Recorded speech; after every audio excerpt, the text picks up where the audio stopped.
Dis-moi, fais-tu partie des gens qui vont travailler le matin et qui rêvent de gagner à la loterie pour pouvoir quitter cet emploi? En as-tu assez de faire un travail qui ne te convient pas? Reste à l'écoute. J'ai une histoire à te raconter. Dernièrement, j'étais en voyage avec une de mes amies. Je vais la nommer Josette. C'est un nom fictif, évidemment. On était ensemble quand elle a reçu la confirmation qu'elle pouvait retourner au travail le lundi suivant notre retour.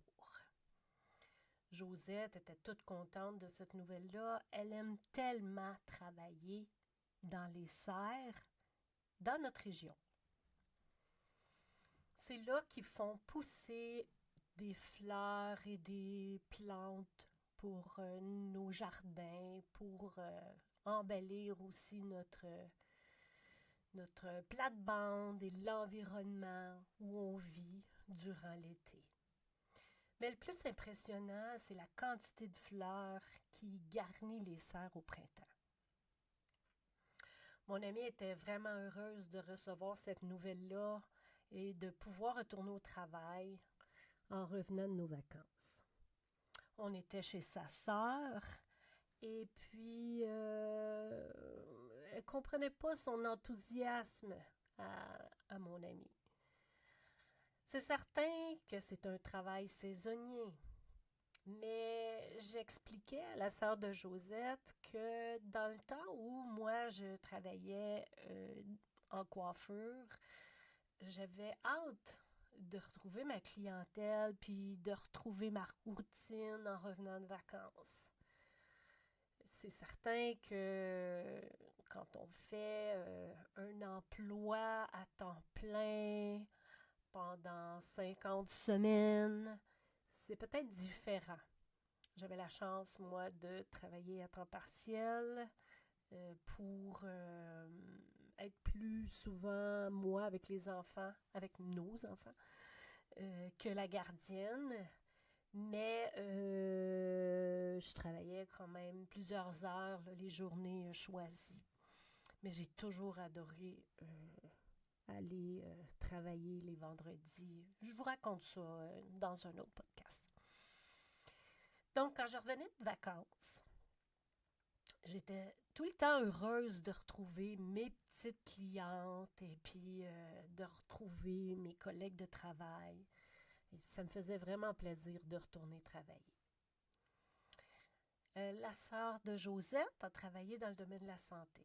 Bon, on sait que ça n'a pas toujours été facile, ça l'est encore moins, je crois, le domaine de la santé. Mais je connais quand même des femmes qui ont plusieurs années d'expérience et qui apprécient encore leur travail et qui ont encore envie de faire du bien avec les patients qu'ils croisent ou qu'elles soignent. C'est encore une passion pour elles.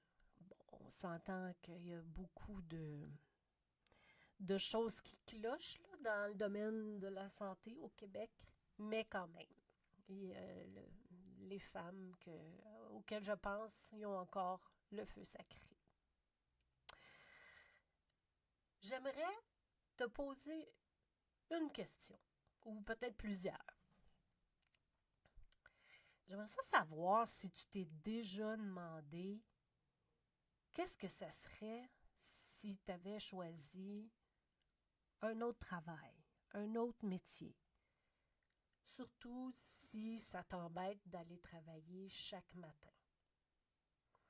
C'était quoi le métier que tu rêvais quand tu étais petite ou petit, quand tu étais jeune? Et puis pourquoi tu n'as pas suivi ton rêve de jeunesse? Qu'est-ce qui t'a empêché d'aller vers ce que tu rêvais de faire?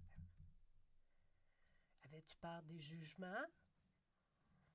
C'était peut-être à cause des fausses croyances qui dit que le métier que tu rêvais de faire, c'était fait plutôt pour les hommes, ou le contraire, que c'était un métier qui était fait pour les femmes, Ou c'est peut-être à cause de la pression sociale, celle de tes parents qui rêvaient de te voir à l'université parce qu'eux n'ont pas eu la chance d'y aller, ou plutôt parce que eux ont eu à faire de longues études et ils ne pouvaient pas concevoir que leurs enfants puissent pas bien gagner leur vie si ils ne faisaient pas les mêmes études qu'eux.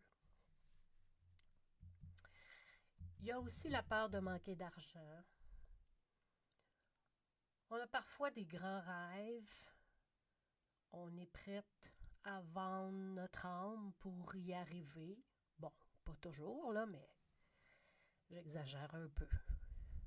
Mais pense-y, si tu fais déjà le métier que tu aimes, tu pourrais te lever tous les matins et avoir du plaisir à aller travailler. Pour moi, c'était beaucoup plus que de gagner un salaire de 100 000 par année. Je ne pouvais pas concevoir de me lever le matin, d'avoir mal au cœur chaque fois que je pensais à aller travailler.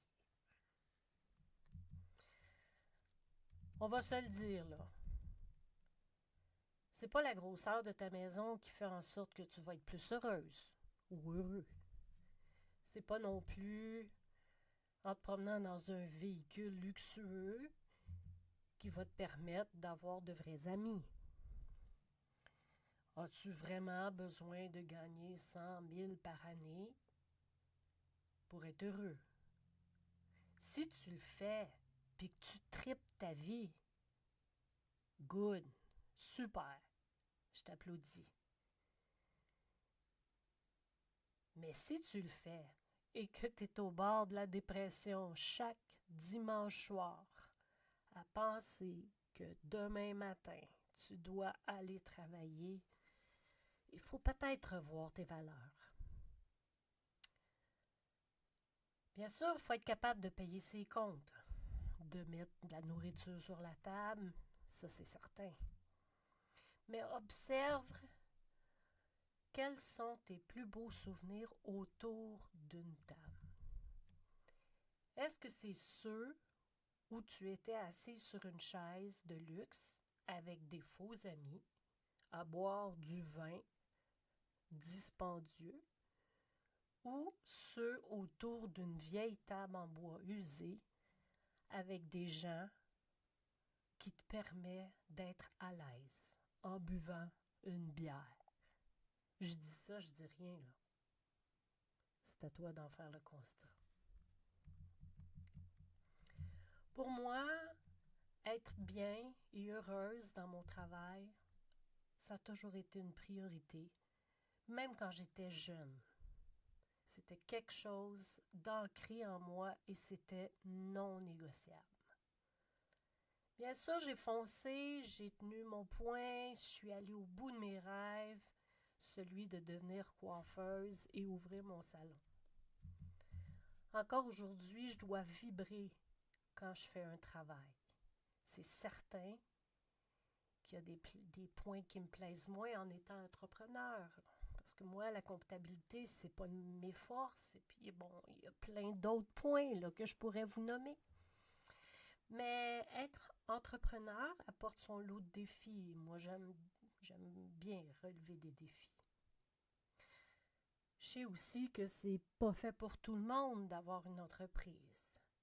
Mais tu peux faire un travail que tu aimes malgré tous ces détails-là. Je pense à mon frère qui a toujours rêvé d'être pilote d'avion. Dans le temps, on ne diagnostiquait pas les problèmes d'apprentissage. Mon frère a aujourd'hui 75 ans. Il est peut-être dyslexique là, ou quelque chose comme ça, je ne sais pas. Je ne connais pas les problèmes qu'on peut aujourd'hui mettre un diagnostic et puis avoir des solutions. Maintenant, c'est plus facile. On accompagne ces enfants-là, on les soutient. À l'époque, pour lui, l'école, c'était vraiment difficile. Donc, j'imagine qu'il s'est convaincu que c'était trop difficile de retourner à l'école plus tard, dans son âge adulte, et puis d'être capable d'apprendre à faire voler un avion. Pourtant, mon frère a une mémoire d'éléphant. Quand on parle du passé, il se rappelle de plein de détails. Il se rappelle de choses qu'il a aimé faire. En plus, étant sur la ferme avec mon père et mes autres frères, c'est lui qui a fabriqué plusieurs modèles de machinerie pour travailler sur la ferme. Il y a même des compagnies de production qui sont venues s'inspirer de ses réalisations. Tout était dans sa tête. Aujourd'hui, je pense qu'il aurait pu devenir ingénieur. Bon, c'est sûr que ça n'aurait pas été facile avec les problèmes d'apprentissage, mais avec tout ce qui existe aujourd'hui, les logiciels et les personnes formées pour accompagner ces gens-là, je suis certaine qu'il aurait réussi. Il faut dire aussi que d'étudier dans une matière qui te passionne, c'est beaucoup plus motivant que de lire un livre de Shakespeare, pour certaines personnes.